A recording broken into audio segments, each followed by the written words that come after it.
We're live now. This is the webinar, the free workshop on 17 different conversion tips and tactics that may help you on your Amazon affiliate site.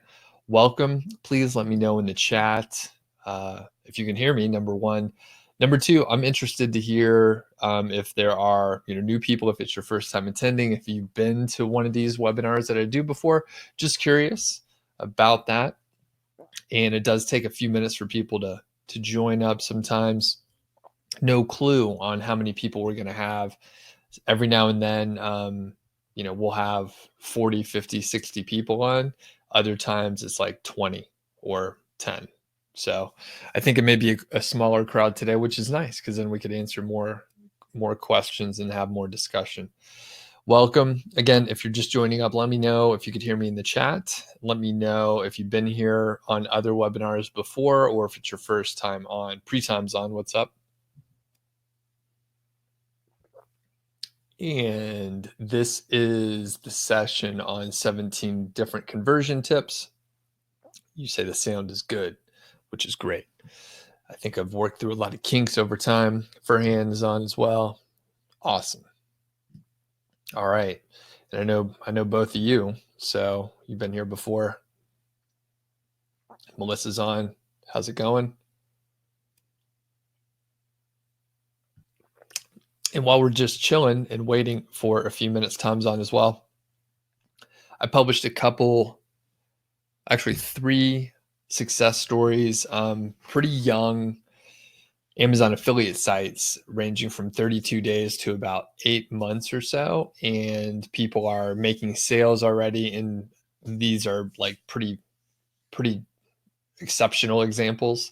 So you should check it out. If you haven't checked out the YouTube videos that I published today, I'm hoping, those videos are watched a lot.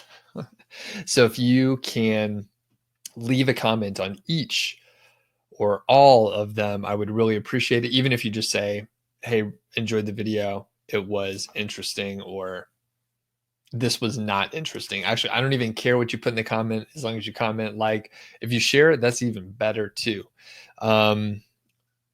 So things are going pretty well. I had some issues, again, since we just have a minute to burn while other people join.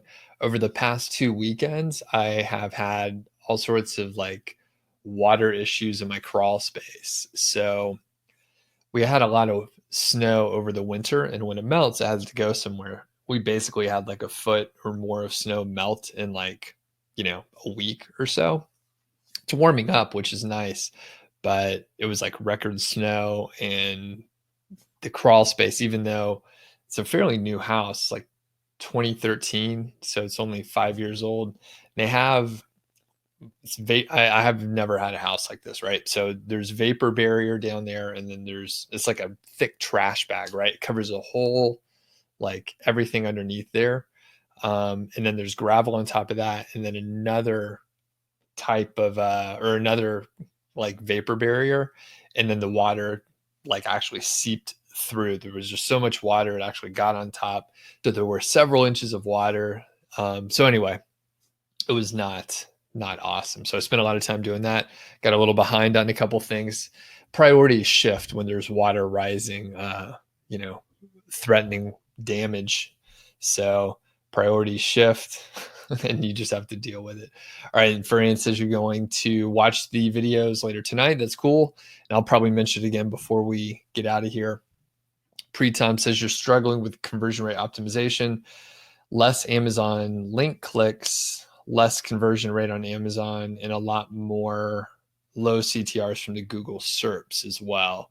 So across the board. Okay, got it. And then Kari's on as well. All right, it looks like it's going to be a really small group today, which is unfortunate. I hope to have a few more, but all right. And Kari says you stopped watching those videos just to participate in this webinar. That's actually a good point. I'm putting so much out in like a small period of time. People are like having to make decisions on what they're going to watch. So I'm going to go ahead and go to the presentation. And we have a small intimate group.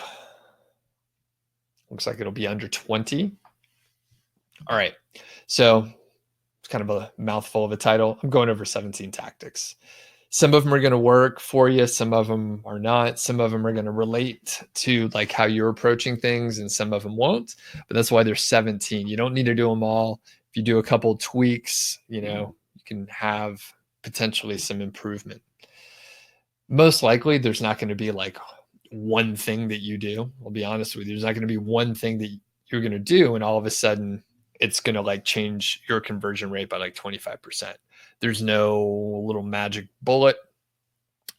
You're not going to be able to change the color of a button or change your call to action and like make a massive difference. It can happen. And when you see people talk about, like go back to big screen, when you see people talk about, hey, I changed my button color from blue to orange and the conversion rate went up by 45%. Those are such outliers. And if you take those and try and implement them, you're just going to be chasing your tail. It might work, but the chances are very low. And I actually remember when I was, getting started and I was a lot more, I guess, insecure. I didn't know like what worked. I would hear people that were ahead of me. They were like, hey man, I just changed the call to action and I put these buttons in my table, and then the conversions went up by like 25% overnight. So I was like, well, I better do that too. And then I would make these changes and nothing would happen. In a similar way, I remember someone was like, hey, this is unrelated to conversions, but it's the same idea. Someone told me they had a long conversation with a person about keyword density, and then this person went and changed keyword density on their site, and they were like, yeah, my rankings went up by like 5 positions and something went to number 1, and I was like, oh, I better do that too. So I spent all this time on it and it didn't work for me, right? So it doesn't mean it was wrong. It's just it's hard to replicate these exceptional cases. So when you do hear people talk about some simple thing, I changed the button color and the conversion rate went up by a crazy amount, it's really hard to replicate on your own site. So with that grain of salt, that huge grain of salt that I'm putting out there, let's get into some of this stuff. Now, it sounds like a lot of people I recognize your names. So I'm not going to spend as much time on my intro just because you know who I am. But let me know if it's your first time on. We have 17 people on now, so it's growing. That's good. Give me a shout. Now, Kuldeep's on. Kari says, and I just want to correct this, or at least challenge it. Not correct it, but Kari says, Yoast premium plugins gives you the right amount of keyword density you need to have. All right, I challenge that because if you're using the keyword golden ratio, you may end up with a long phrase. And if you follow the keyword density that Yoast recommends, it may be out of sync. So I would just caution you, if you're doing advanced keyword research and advanced keyword density like analysis, the Yoast plugin may not be sophisticated enough for you, right? So if you're doing keyword golden ratio keyword research, you may have trouble following like the Yoast plugin. In fairness, I haven't used the premium version of the Yoast plugin ever, so I'm not sure.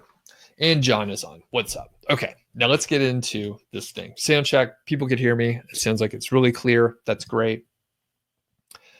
Curious, a little survey you could just answer in the chat. Who has a full-time job? Just trying to gauge, who's out there and what you're into. I'm Doug Cunnington, the founder of Niche Site Project. I have a blog, and I'm hoping to start writing more. I've been doing so much video content that I've neglected the writing portion of it, and I actually enjoy the writing just as much, if not more. That's me and my old dog who died last year, Brody. I live in the mountains in a small city called Bozeman. It's near Yellowstone National Park. So there's mountains and there's snow and there's not much traffic. I like it here. My past track record, and the reason why I mention this is I want to establish some credibility, give you a reason to listen to what I'm telling you. So I've created many successful niche sites. I've coached others. I've done a lot of guest blogging across the internet. I'm a project management professional, PMP, and I've been featured on several different places, whether it's a podcast or just mentioned on other blogs. So that's cool, and I've guest posted a lot as well. So another question: what's the experience level for creating a niche site and or having a profitable niche site? By the way, I'll also mention if there is any issues with the video or the audio, if it's hanging for some reason, you can refresh it. That usually will alleviate the problem. Not always, but usually will. And I'll do a quick tech survey to help myself. For the people that watch the YouTube live videos and you're on here now, is the quality of the video a lot better on YouTube live versus Webinar Jam? Just curious on how the interfaces compare. So it's another story for another day, but I'm very interested in the video quality and that sort of thing. So please let me know in the chat. And I was also featured on Social Triggers by Derek Halpern, which is cool. So quick note, I always put the timeline up here just so I can show you that I'm not just sharing my success stories. A lot of bloggers and video folks, they'll just share their highlight reel. And it's really fun to do that because it sounds really impressive. But the reality is most of the time, it either took a long time for people to get where they're at and or they had a lot of failures along the way. When you omit the failures, it makes everyone feel like they suck, basically. So I could tell you I've had several. I've had more sites fail than succeed. It's nice that you actually don't have to have all of them, go perfectly. In fact, if you just have them right, you're probably going to be in good shape. So, and okay, my chat froze for a second, but it came back in. So I'm going to say hello to everyone. So we have John, Renee, and Michael. We have, and Kari said you didn't even think about the KGR. So cool. We have Duke on. Pretom doesn't care about keyword density, just make it natural. Cool. Rudy, Tom has a full-time job. Kari doesn't. Duke says don't use the Yoast keyword density for keywords over 3 words long. True. Pretom is doing internet marketing full-time. John is a full-time freelancer. Melissa has a full-time job. Duke is a full-time pastor. And Pretom is an internet marketer. And Wesley's full-time job is consuming my YouTube content. That's funny. John is self-employed. Jeremy's on. Rudy has built a site, but it's not profitable at all. Pretom is. Sorry. Just a comment. Kari says you think Webinar Jam is a little better, but both are good. Duke is going to hit your first $1,000 this month. And John likes Webinar Jam better, a cleaner interface. And okay. And quick note, Duke, we may need to connect. I know I got your information previously, and if you're up for it, we may just do like another YouTube interview. And I hope people like those interviews. So, okay, now I'm back to it.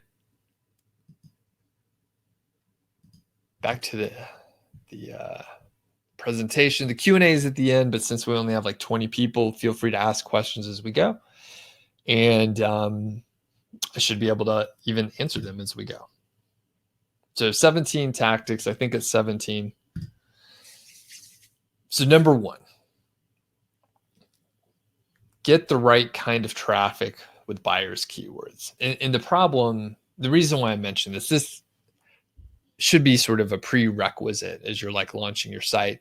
You should be targeting a number of buyers keywords. And for the people that have sites out there, Duke, for example, since you're doing well, you're going to hit your first 4-figure month. Congratulations. The thing is, you have a number of keywords that you're targeting. Not all of them are buyers keywords. In fact, you should have a blend, but you need to have like the right people on your site. If you have people who are like frugal and they're never going to buy anything, that's the wrong kind of visitor, right? They're just not going to buy anything. It doesn't mean you can't have that kind of content, but it just means that traffic is not going to buy anything. So a good example of this stuff is like, if you think of the buyer's funnel, right? And I'm small on the screen down there, but if you think of the buyer's funnel, I'll just pop back up.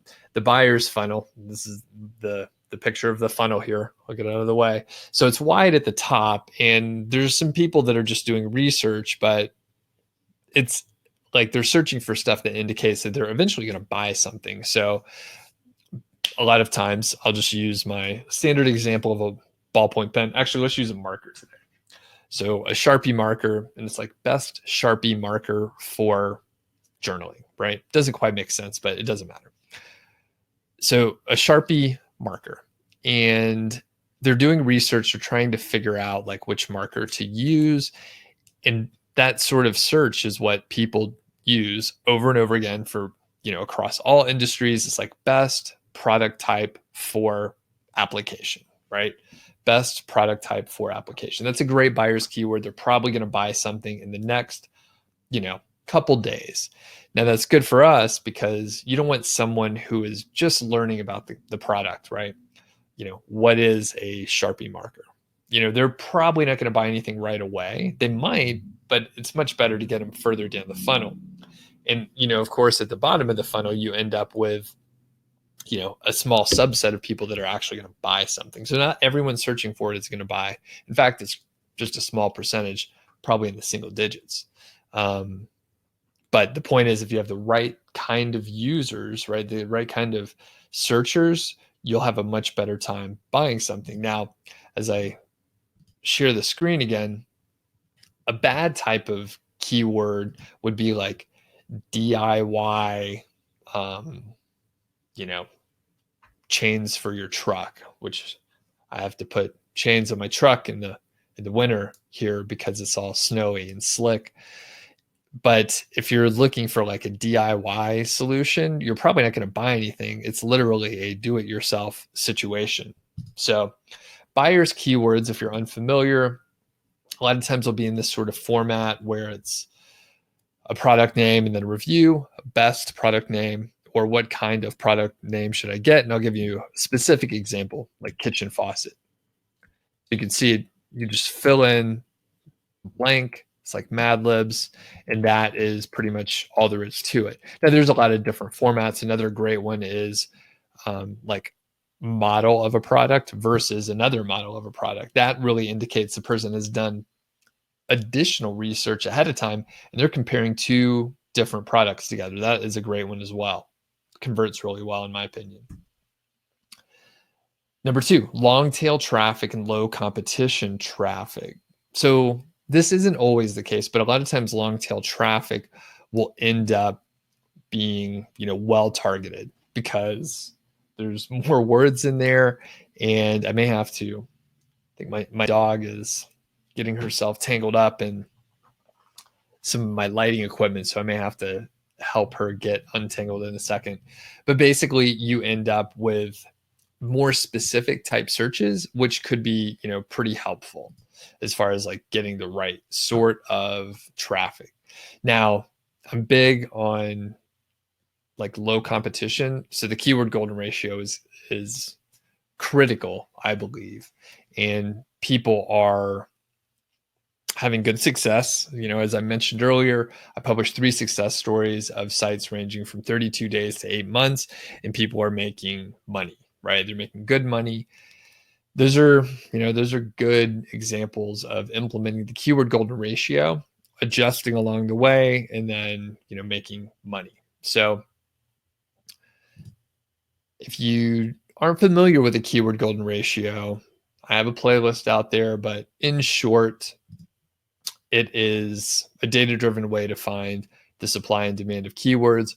We're looking for a KGR, keyword golden ratio, of 0.25 or lower. The KGR is calculated with all entitled results divided by the local monthly searches, where the LMS is under 250. And it works pretty darn well. And you just type in like all entitled : you type in your search phrase, no space, no quotes, type it in just like I have displayed here, and then you get some value, which would be, some number, right? It's some number, and then you plug it into the formula and you go from there. You have to do it manually. There's no tools to help you out to do this. It takes a little while. Number 3, use the international Amazon Associates programs. Not all of them are going to be worthwhile. So you have to check your traffic, see where your traffic is coming from. Some countries are not, like, you're not going to be able to create a program because they don't have an Amazon Associate program. And then some others, like, you just won't be able to open an account there because you'll have to open a bank account in the country. That's not always the case, but there are a couple like that. So the best way to deal with it is, well, these are the 7 countries to focus on, in my opinion. Your mileage may vary. You just go to Google Analytics or however you're monitoring the traffic, and then you see where your traffic's coming from. If it's a small percentage, it's not going to be worth your time. So for, several sites of mine, it's basically like 0.5% or 1% of the traffic is coming from countries where I could actually, take advantage of an associate's program. So it's not even worth my trouble to do it. And then, you'll see in this example, 8% of the traffic, 8.5% of the traffic is coming from India. However, I wouldn't be able to, I think you have to open an account, a bank account in India to be able to get paid. So for me, it's not worthwhile to do it. However, we see that we have about 4,100 sessions in the US. And then we have, so we have UK, Canada, and Germany, and that is 1,300 and then another 700. So that's like 2,100 and then 20. Yeah, so roughly 2,500. So if we do the math really rough in my head, if we have 4,000 sessions from the US, but those others in cumulative make up like 2,500 or so, that's something like a 56%, increase if we would just monetize those others, which is big, right? So it's only a fraction of the traffic, but when you add those other 3 up, it becomes pretty significant when you compare it to the US based traffic. So check your traffic, make a decision if that is worthwhile or not. Number 4, now we're getting into the, like, a little bit deeper for like straight up conversions on your page. Now I'm going to show you some examples of these as well. So number 4 is call to action above the fold. Now, a lot of people, actually, I just took over a site and I bought a site, and basically there were no, like, you couldn't get to an affiliate link until you scrolled down like 3/4 of the way down. This is like one of the number one things that I see when I audit someone's site.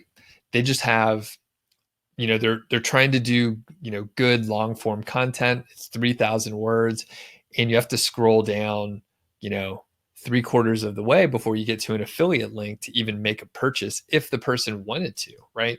So at that point, it's like you have to go so far. Very few people are going to read that whole thing.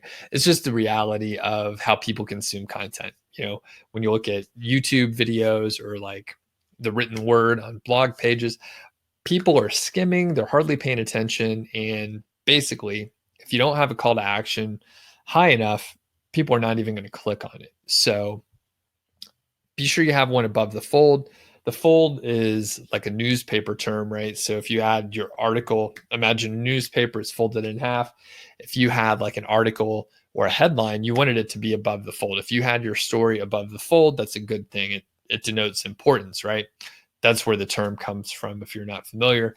For a website, you want the call to action with the affiliate link to basically be on the first screen. I'm going to show you an example right now. So we're going to use this example throughout. This is from the Wirecutter, the old version of the Wirecutter, but it basically holds true. So number one, little throwback, the best action camera. So this is a buyer's keyword, and I just want to point that out specifically. That's a buyer's keyword, best action camera. Next, sorry, I've scrolled too far. They have an early call to action in the first paragraph. I think it's in the, I think maybe that's one sentence. It's just a long one, or maybe two, but it's in the first section there. You can see it right off the bat. And what you can do is look to sites like the Wirecutter or Thoroughly Reviewed or Top 10 Reviews, see what they're doing. These sites get enough traffic where they're potentially like testing on a larger scale. They're best practices in a lot of ways. So if you go look and see what they're doing, then that's a good idea. And Kari mentions 10 Beast, and I wouldn't put 10 Beasts in the same class as any of the sites that I just mentioned, by the way. So I just want to point that out. It's an interesting site, but it's not what I would describe as best in class or a site where they're thoroughly testing stuff.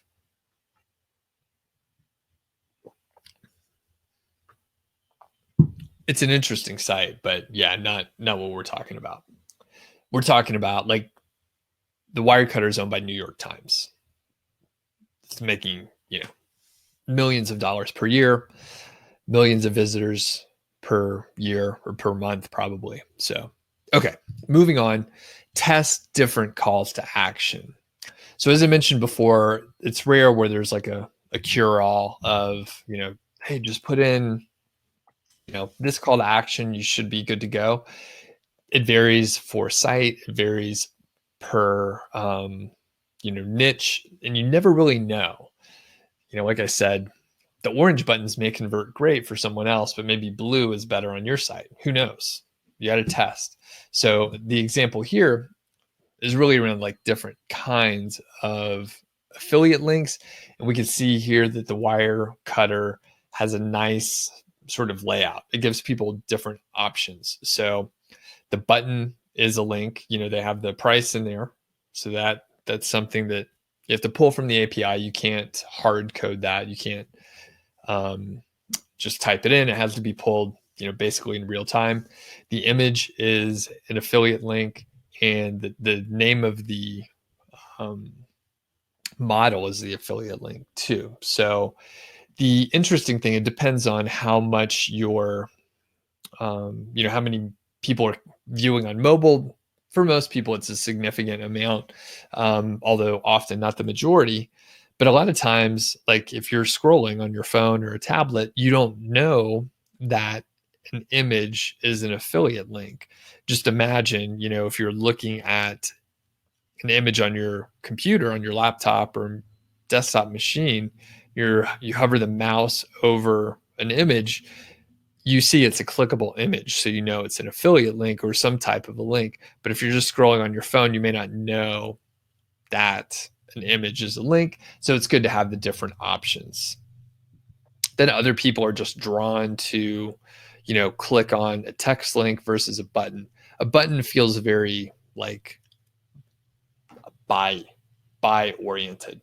So if someone is not as interested, they may be more likely to click on the text link versus the button, since the button feels more like they're about to make a purchase. Again, not always, so you do have to test. Use text links throughout the content. Now, this is kind of my primary thing. I don't actually use buttons. I rarely put affiliate links as images. I mainly use text affiliate links because you can put a strong call to action, and if you have the right kind of traffic on your site, you don't have to, put that many affiliate links. So I like text links, and you can see again the Wirecutter does it whenever, not every time, but most of the time when they mention a product, they'll put an affiliate link there. And you can see a couple examples in this review here.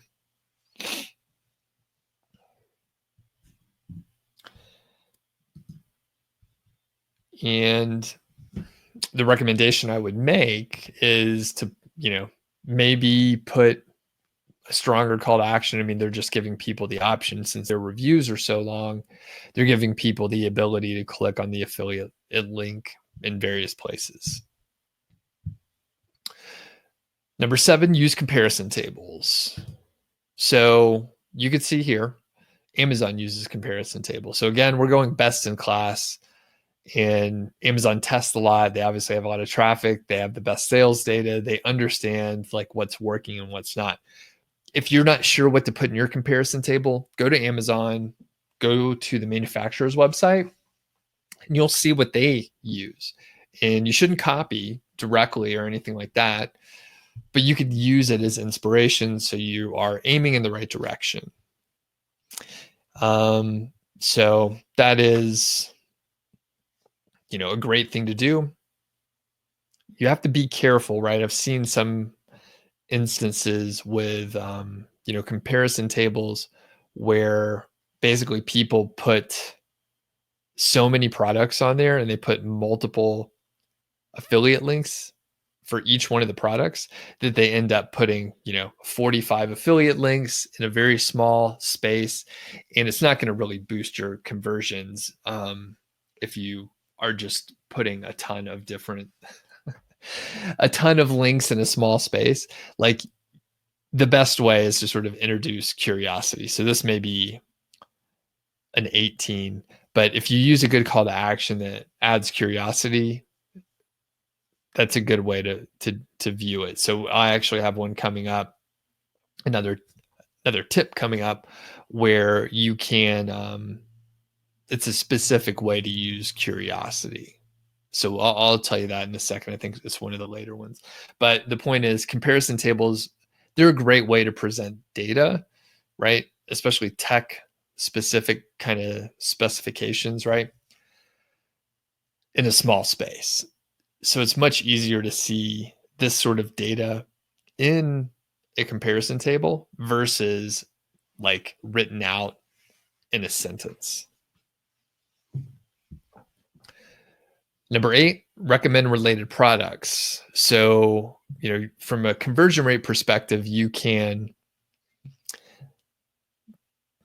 I guess, basically sell more products in the same order, right? And that'll help your conversion rate as noted on Amazon.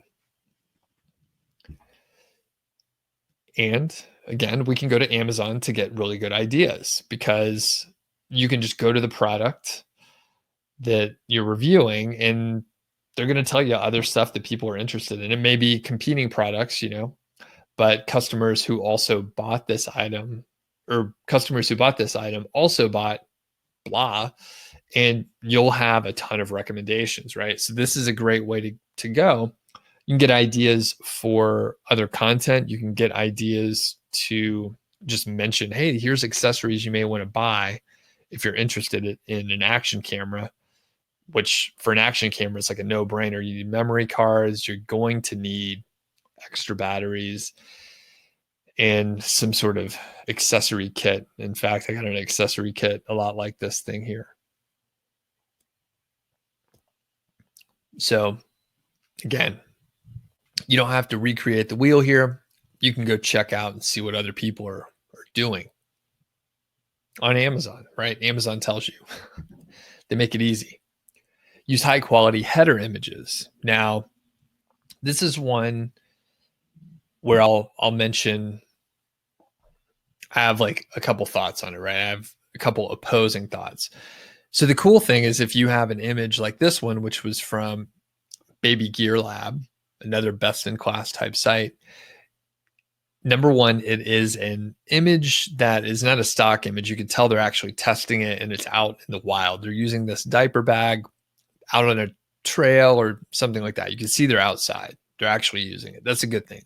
When you see that image, it's like, you know, you're in the right place. And that's what you want to tell the people right away. If you're going to use a big image like that, it needs to convey that kind of story.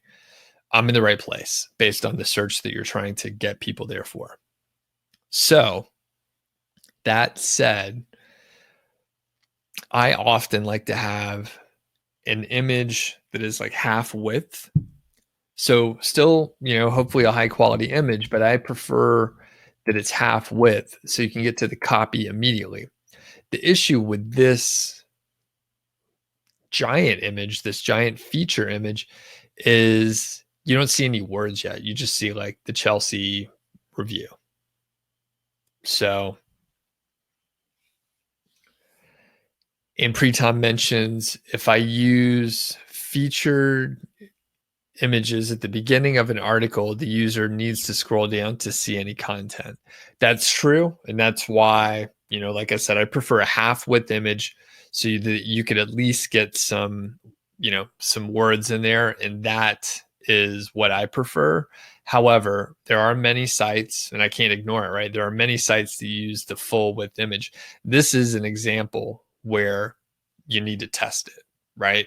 So Pritam is asking for preferred size, whatever your half width, right? So whatever your your size is for the width of your column, that's what I would pick half of that.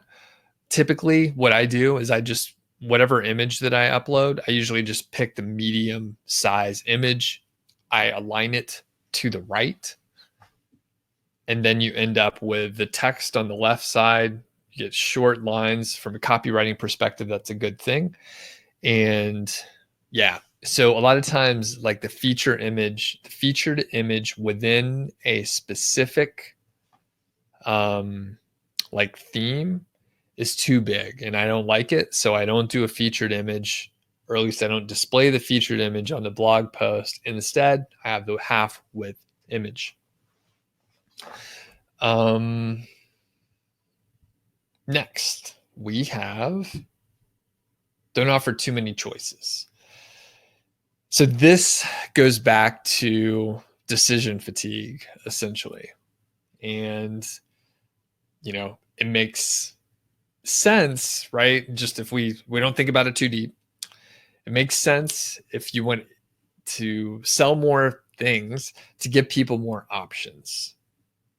However, I could tell you when I walk down like the cereal aisle, there's like 4,000 different cereals. I have no idea, right? I just want to pick between like 3 things most of the time. And I'm trying to think of like other examples, right? Okay, here's a great one. I have a couple external hard drives that I've had for 4 to 6 years. I've had them for a little while, and I know I need to replace them. They're 2 terabytes. I'm starting to fill up one of them, and I need to get new ones. So when I started looking on Amazon, there's way too many options. I mean, even within the same company, there's like this year's model versus last year's model. It's hard to tell. And essentially, I don't know what hard drive to get. So I'm like trying to narrow it down, but I'm having trouble, right? If it was easier, if I only had a few choices, I would have bought a hard drive like 2 days ago, but I'm still researching because I don't know what the hell I'm looking for. So as we look to the best in class sites, this is Baby Gear Lab again. And you can see they only display 5 options in the default view. Now you can view all 10 of them, right? It's 1 out of 5 or 1 through 5 out of 10. And you can view all of them at once if you want to, but you don't have to. They only show you 5 off the bat. When you look at the wire cutter, I arbitrarily chose this projector section. They only reviewed 4. Now, there's another section in this specific article where they talked about like 5 other models that they didn't review. They put affiliate links to those as well, but they talked about why they didn't review those. And you could do that too. I don't think it's an issue to mention other products, but when you're comparing them, especially like in the table, you want the table to be helpful. You don't want the table to be overwhelming. So keep that in mind. Don't offer too many options. 4 to 5 is a sweet spot. And if you want to add additional options and have a table, I recommend you put another table lower in the article. If someone, scrolls all the way down and they're looking at the last 25% of the post, they're interested. All right. They're interested. And that is fine to put a lot more options down there, because if they've gotten that far, they're going to be able to handle the other options, or they could scroll back up to the shorter table. All right. And I see the questions coming in, which is cool. I'll come back to them since we're in the home stretch here. Oh, well, we're only at 11, so maybe I'll answer a few here. So provide accurate reviews. So one thing that often happens, I'm going to go ahead and come back on the full screen here so I can answer some questions.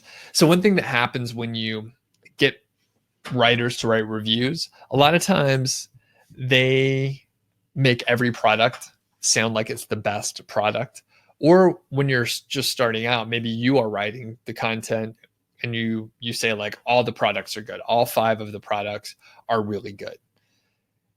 And that's just not true. Some, unless they're all like the same price and they're all really comparable, it's just not true. Some products are cheaper because the materials are cheaper. They don't have as good a quality. And you could say that, right? It's fine to say that.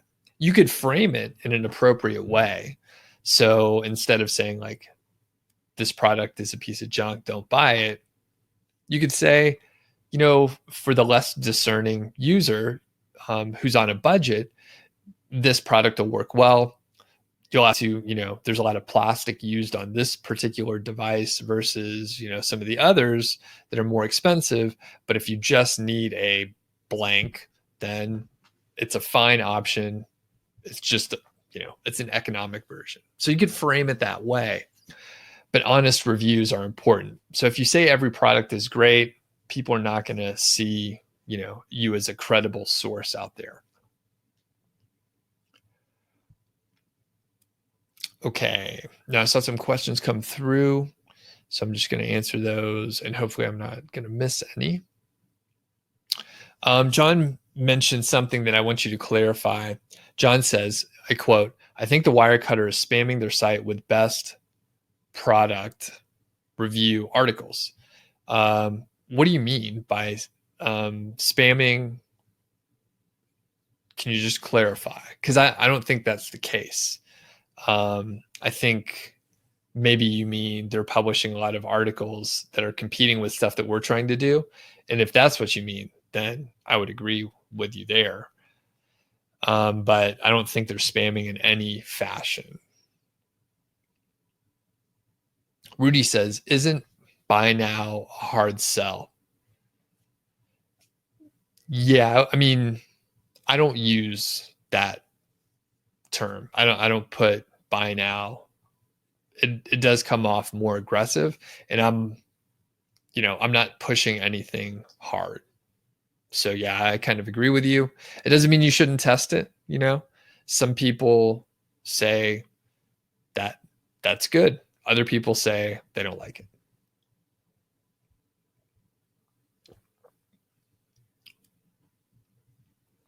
Pretum says, do I prefer to show breadcrumbs at the top of an article? I mean, I have before. I don't know that it matters that much. Every now and then, depending on the site that I'm on, I like to have those breadcrumbs so I can navigate differently, but I think it's a personal preference. Duke says, you're wondering if the image size depends on the customer demographics. Baby gear might be targeting women. Do women prefer large images? Interesting. That could be something. Although oh yeah, I have no clue. No clue. I think that would be much deeper, like studying and testing or whatever. John says, should the header image have an affiliate link? I would suggest no. Rudy says, when split testing CTAs, how long should you run the test? Well, Rudy, I don't think you should probably run split tests. Those are, most of the time you're not going to get much, like, I keep talking about testing. I'm more talking about like anecdotal, like change your link, see how it converts, and then see like if you should change it back. The problem with like split testing, like real split testing, is it takes a lot of time and it's basically a full-time job. And I do mention test, and I'm more or less saying to I'm contradicting myself a little bit. I'm telling you to test, but I'm telling you to not put too much time into it. The reason being is if you talk to people that do CRO, conversion rate optimization, they'll tell you it's a process and you have to test continually and like stay on top of it. Nowadays, right, the tools used to be super expensive, and I think they are still super expensive. However, Google has a tool called Optimize within Google Analytics, which is free. It actually is very easy to use, and you can actually like run tests. However, for like people like us to set up tests, track the clicks, and track the conversions, it's a little more difficult. All right. And I'm gonna go deep here for a second. So here's the problem. Just because you get more clicks to Amazon doesn't mean you'll make more sales. Because you could use some sort of use some copy that creates a curiosity gap, right? So people will click over to Amazon, but it may not be people that are going to buy anything. So the only way to really test it is to know if that user purchased things. All right. So you'd have to be able to track the test with people that actually purchase something versus the number of clicks over. Now, a lot of times the clicks will correlate to more sales. However, it is very possible if you wrote good copy that you can get people to click over there that actually aren't interested in buying anything. So the problem with actually doing testing is you have to know what you're doing. So Rudy, if you're asking the question, you probably shouldn't do this sort of testing. The simple answer is when you use a when you use a split testing tool, they tell you when you have like statistically significant information. So you'll know that it's 95% certain or 99% certain that this other test, this option converts like 75% better, right? So you'll have a statistically significant amount of data so that you know with a degree of certainty. So it's all analytics, it's all statistical. There's no set amount of time. It depends on the amount of traffic that goes through. So that was a super long answer, but really you probably shouldn't try and test it in that fashion. All right. John says you were reading a post limiting the number of products. One person was doing 5 items and said that most visitors clicked on the number one choice, changed to only 3 items, and all 3 had similar number of clicks. Interesting. Okay. John says, you mean that and this is back to the wire cutter spamming. They're using very little variety in their titles. Almost all their articles start with best. Okay. I don't have an issue with that. I guess. And I mean, I'm not saying that you do either. This is a good observation. They're strategically, I mean, they're doing what we're trying to do, right? So Pretem says, do I prefer to have articles in the first person or the third person? All right, let me just kind of look and see if there's any other. Okay. So I'll go ahead and answer these couple more, and then we'll go back to the presentation, which I'll speed through a little bit. Pretem says, do I prefer to have articles in the first person or the third person? The first person. Third person sounds too academic. So people don't want to read that. Rudy says, clickbait, question mark. Can you provide context? I'm not sure what the reference is there. Barry says, opinions on lower quality, not professional, but authentic image of the product. By that, you mean having the actual product to photograph. I like the authentic images. Do I think the real photos improve conversions? I would think so. I haven't tested it in any fashion. However, I know when I see the stock images, that's like what every single site looks like versus if I saw like a person holding the product or a product in like someone's, living room or out in their yard or whatever. That is way more interesting and compelling. It looks like you actually tested it. So you think having let's see. So I have photos of the product you suggest is the best. So use them from your phone camera instead of product images. Yeah.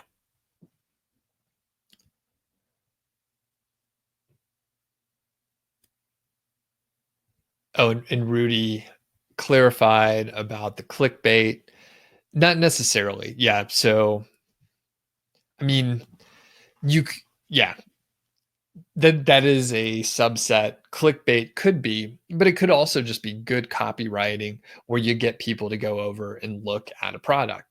And I did this for a particular. I think I sent an email where I was just like, "Hey, you won't believe how much this product cost. Go check it out on Amazon." Right? So literally, people are just going to go look to see how expensive it is. They don't care about the product. They're just looking at how expensive it is. Wow, look at that. Interesting.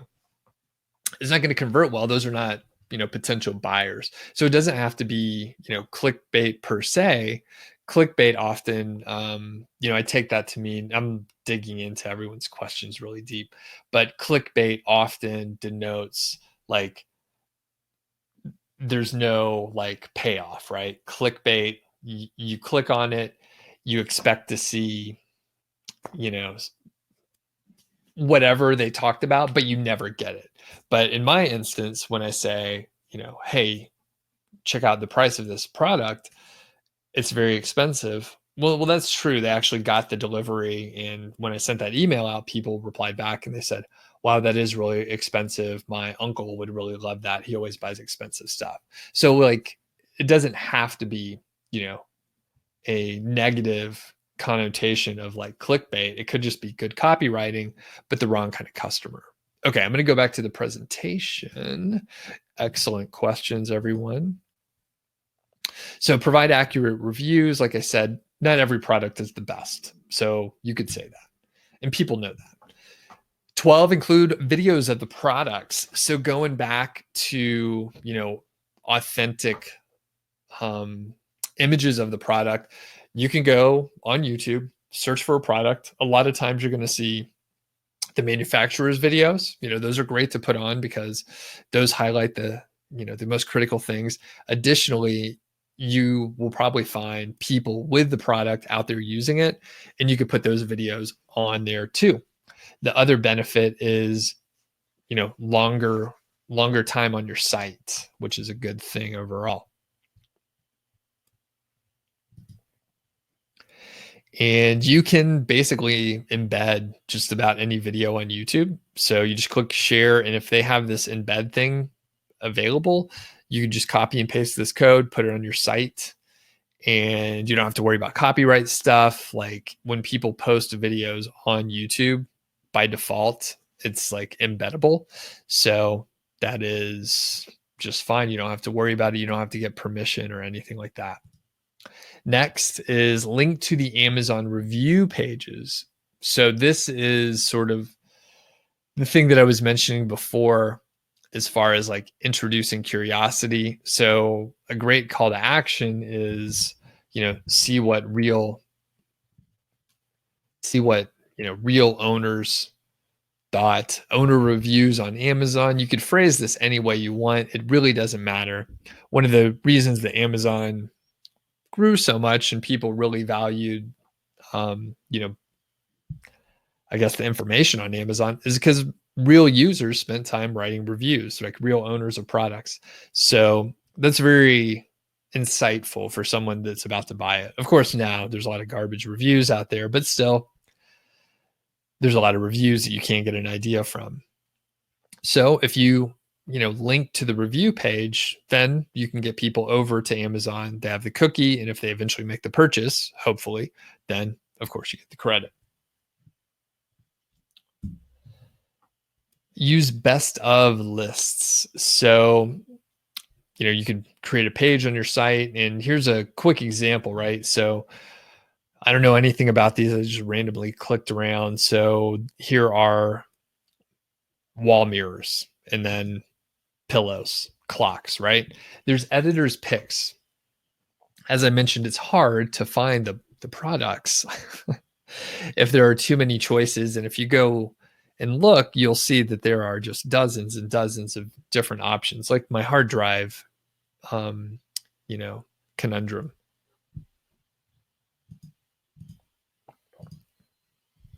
So you can go to like the editor's picks or best of and sort of sort it down. So there were 112 that were already in the editor's picks, but you could just, narrow it down based on those. It'll show the first 24 and you could pick, 10 and then feature those on your best of lists. Create a deals page. So this is less on the specific, conversions and just trying to get like more sales in general. People do like deals, and that is a great way to present information. You could have sort of a rotating deals page. Now, Amazon will have these for basically any niche, like going all the time. However, around certain holidays, you will find like additional stuff. So if you do this around the retail season, November, December, you'll find additional deals. If it's around, Mother's Day, Father's Day, same kind of situation. You can find additional deals based on those specific holidays, and they're more tailored, right? More specific for those holidays. And again, there are tons and tons of them out there. You can see this example, 252 just in the DIY and tool section. And if you look around, you can find these for every single niche, every kind of product there is out there. Okay, so as I said, I contradict myself. So number 16 is to do A/B testing using a dedicated tool. Now, the thing with this A/B testing and using a dedicated tool, if you don't have enough traffic, it will take a very long time to get statistically significant data. So the only time I've tried to do this sort of testing is when I was, working on the site. We're getting a couple thousand visitors a day where we actually can get enough data to, know if we should make changes on certain things. And even then, I think we were using a visual website optimizer. Number one, it's pretty expensive, but the data that we were getting, even with a lot of traffic, it was going to take like 2 weeks to run one test. You can't test multiple things at the same time. You need to test one thing at a time. So it became, it was very clear that it wasn't going to be worthwhile for us to spend time on it because we weren't able to do, this sort of testing process full time. And it was going to take like a pretty long time to get data. So it's mainly good for sort of the enterprise level. And if people are doing tests on their like new site, and I've seen people, they dig into the data too much when they don't have enough data. So for example, you have a site that's getting like 100 visitors a day, and you're trying to run a test, and you're making decisions based on 100 visitors a day, thinking that you're making a change based on real data, but the data is just too small to actually make a call on something like that. And got a handful more, and then we'll come back to the questions. Number 17, increase your trust and credibility with your about page. So I talk about about pages quite often in my teardowns because, for me, when I'm doing white hat outreach, to have a solid about page is worthwhile, right? If someone goes to your homepage, you want it to look decent, maybe a little about section there. And then when they go to the about page, it should, explain like why the site's there, a little bit about you, why you created the site, that sort of thing. And if you have actual credibility, right? For example, Niche Site Project, I reference my, success and some failures in niche sites. Additionally, I talk about my corporate professional career where I'm a project manager. That builds credibility and trust, and people can, I guess, really, it's like, why believe me? Kind of the stuff that I talked about at the beginning of the presentation today. So you can do that with your about page, and it's worthwhile to spend a little time on your about page, even though not everyone, very few people are going to read it, but the people that do are interested, right? They're very interested, and those potentially could be the folks that are, going to let you guest post on their site. Now, before we get to the questions, I'll just mention quickly, 5-Figure Niche Site is going to come out. Enrollment is going to open in a few weeks. It's coming up in mid-April. So keep an eye out for that. If you're on the email list, which you should be, you'll get emails about it. So there's like the product shot. The course was created with proven principles, techniques, and strategies that work. And it's not just, stuff that I do. The students are having success as well. And let's get to the Q&A. I answered a lot of questions, but I know there were a few more coming through.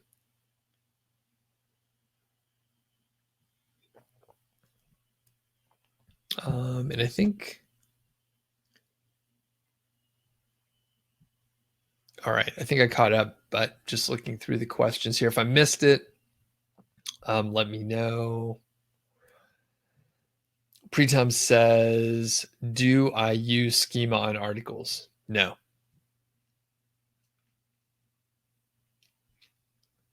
Bob says, you gave the formula for KGR as the all-in title divided by the local monthly searches. Why do I use the word local in local monthly searches? Local denotes the, which Google version you're using. So I think maybe my terminology is dated if that is unfamiliar to you, but you should use like the US Google version or the Italian Google version if you're targeting Italy. So local just doesn't mean like local in your community. It means your geography. Pritam says too much YouTube videos can cause slow page speed. Yeah, I would say just like 1 or 2 is fine. Okay. And Pritam says you had 10 for 10 products. Yeah. So you don't really need to do that unless, you have a specific reason to.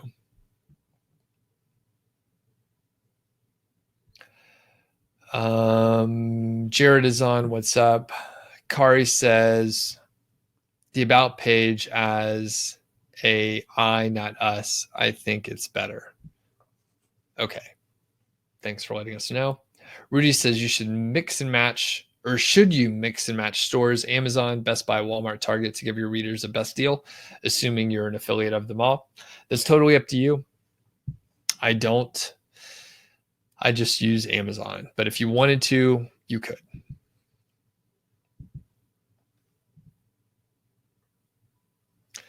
Pretum says, do you use your own name on an about page or a pen name? You can do whatever you want. You shouldn't lie on your about page. Okay. So that's one thing. I recently talked to a friend who's been working with a lawyer on one of his bigger sites. And basically, you don't want to have anything untrue. So you don't want to say, actually, we did a review the other day. I did a review on a lawnmower site, and the person said they owned a lawn mowing company for years. Now, I think their name was fake. I think the image was fake. Both of those things are okay. However, if you lie about like your qualifications and your authority, that's not cool, right? So probably nothing will happen, but you shouldn't lie. Basically, don't lie. As far as doing outreach, should you use your own name or the about page author persona? So typically, you should probably use the about page author persona, or explain why. You could say, I have a corporate career and I don't want to use my real name, so here's my real name, and that. Or you could just have the email address and go from there. So however you want to manage it. But if the person gets an email from someone who doesn't match up with the site, you'll have to explain that, and that's fine. You just have to explain it.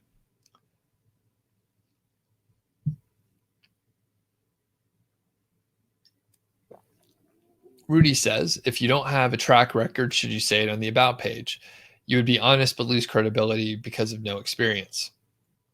So basically, you would have to frame it as an advantage. So you could say, I didn't know anything about, this niche, whatever it is. I didn't know anything about this niche, but now I'm learning a lot more about it, and I'm a little bit ahead of you, right? And you could frame it as, well, I just started. So if you're just starting in this niche as well, I'm just a few steps ahead of you, and I've done the research for you, and I'm learning with a beginner's mind, right? So one of the issues that people often have is like when you become an expert in something, it's hard to explain things to a beginner, right? And if you've had an expert try to explain something to you about, say, like cooking or something, they're like using vocabulary you don't understand. This may be happening right now, right? They may be using vocabulary that you don't understand. They are skipping over steps because they assume everyone, thinks about things in that way. And it turns out it's a little difficult at times to like remember what it was like to be a beginner. So Rudy, if you frame it in a positive way, then it's okay. Now it depends, right? If it's some kind of, this is a weird example, but like if it's medical related, right? I'm not going to take advice from like some random person. I'd rather take advice from like a doctor or someone like clinical. So just keep that in mind, but you can spin it to your advantage.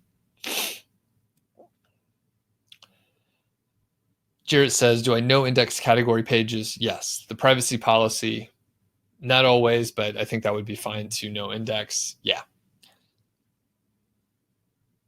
Pretum says, do I use the buttons given by Amazon or use my own buttons? You've heard Amazon recommended buttons can boost the conversion. I don't use buttons. I have a few Amazon native ads and they seem fine. John says, Rudy, at Rudy, test the different affiliate programs. Some might convert better than others. That's true. Depends on the product and all that stuff. However, I got to say, Amazon converts crazy. So that's kind of my take is Amazon does a really good job. People buy a ton of stuff on Amazon. If you heard the doorbell ring, that was literally an Amazon box being delivered here right now. We buy too much stuff from Amazon. It's just, sometimes it's easier than going to the store. I mean, it's a little lazy, but sometimes it's easier. Often it's cheaper as well. But the point is, people buy so much stuff from Amazon. If you're just getting started, Rudy, like it's unlikely that you testing around the different affiliate programs is going to pay off.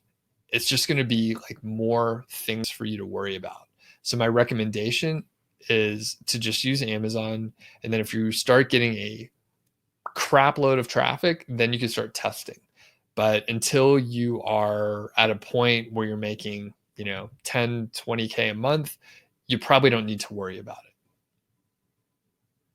it. And you could definitely, with a relatively straightforward, simple site, you could make, 10,000 bucks a month with just Amazon.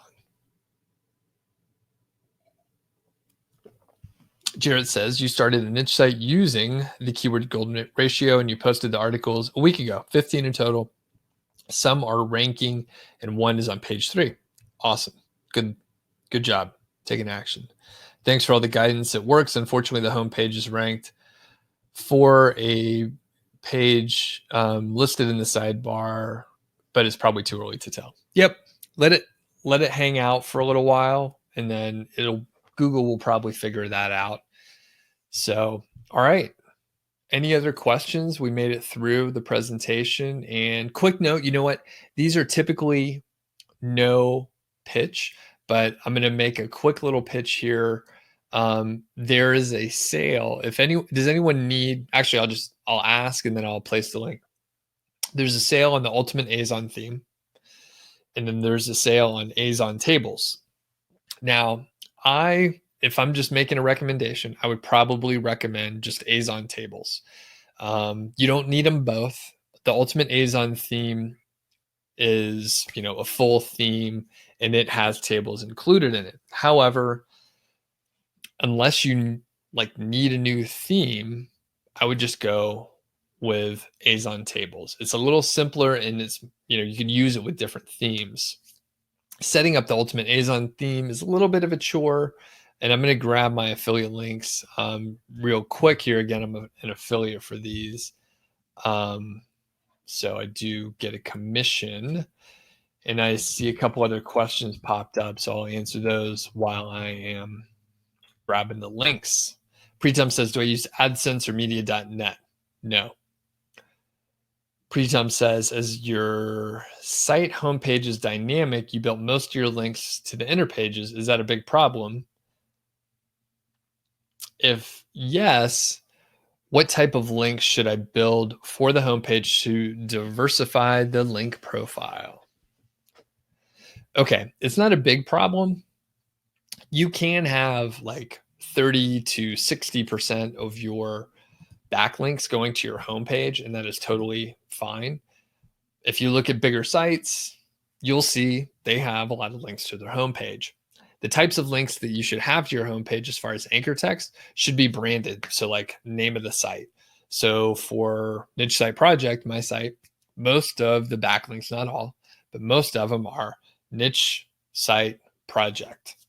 That's the anchor text going to the homepage of my site. Others may be just my name. So Doug Cunnington is the anchor text and it links to my homepage. So those are two pretty common, in that I would just do branded. So whatever the name of the site is, just do that. It's not a big problem to have most of your links to the inner pages. That's kind of what I end up doing as well, but it is good to have branded links to your homepage.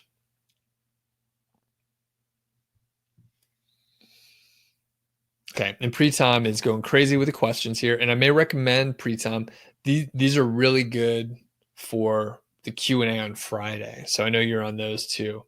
I'll answer them here though as well, but I'm gonna have to go here shortly. That's why I'm mentioning that.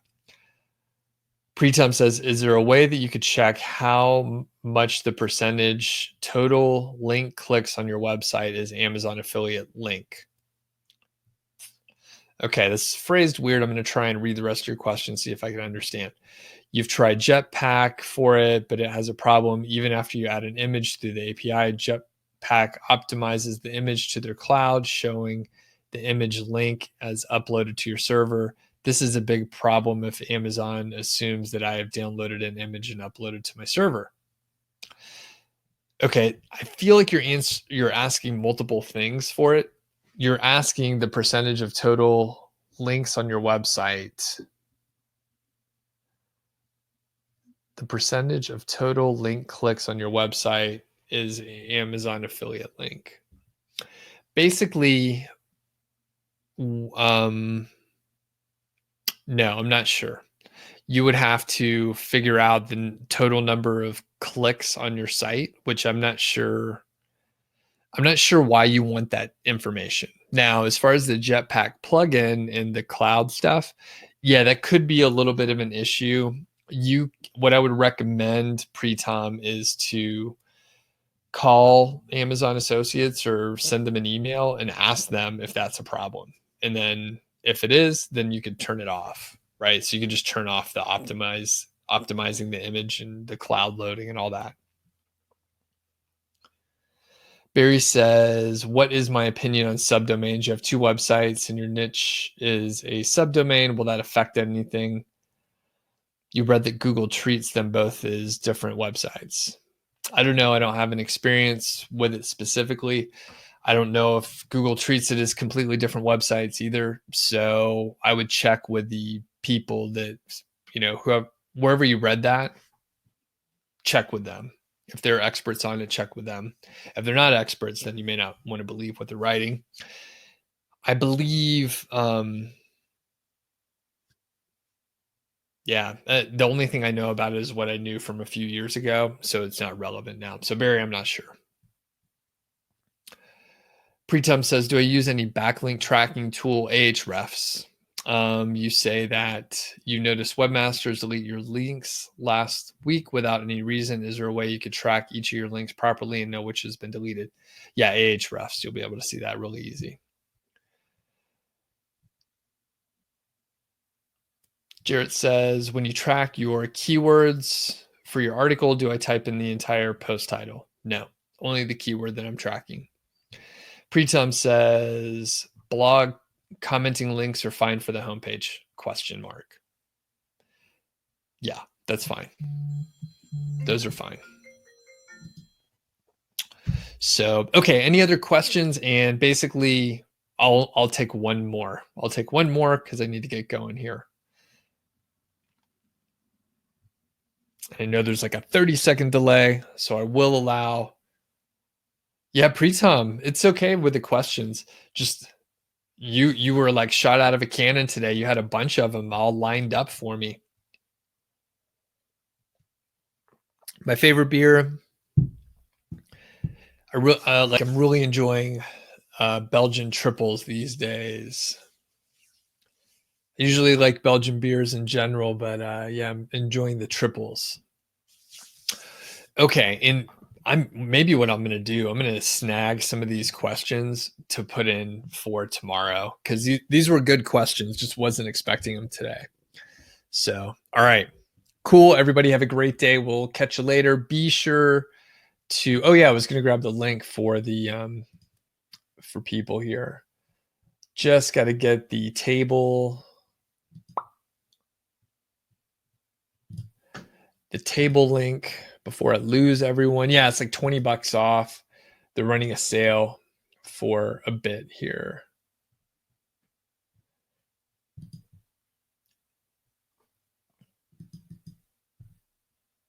Boom.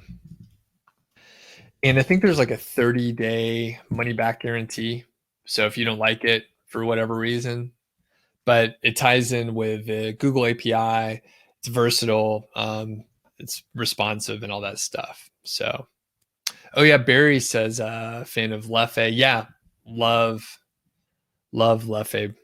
They have a blonde, they have a brune. For a while, that was a go-to beer of mine. So, all right, thanks, folks, for going to check out the video. Jarrett has one last question. If the keyword golden ratio term is how to eat fish at night, is that the exact line you track in SEMrush? Well, I don't track it in SEMrush, first of all, but yes. Whatever term you're trying to rank, like how to eat fish at night, good example, that is what you would track. I use serplab.co.uk. You can use whatever you want. I think on a daily basis, though, SEMrush is going to be a little bit slow. Like their data is a little bit slower because they're aggregating and tabulating data. But if you use another tool that checks it like each day or whenever you refresh it, that's what I use. So, all right, thanks everybody. Appreciate it.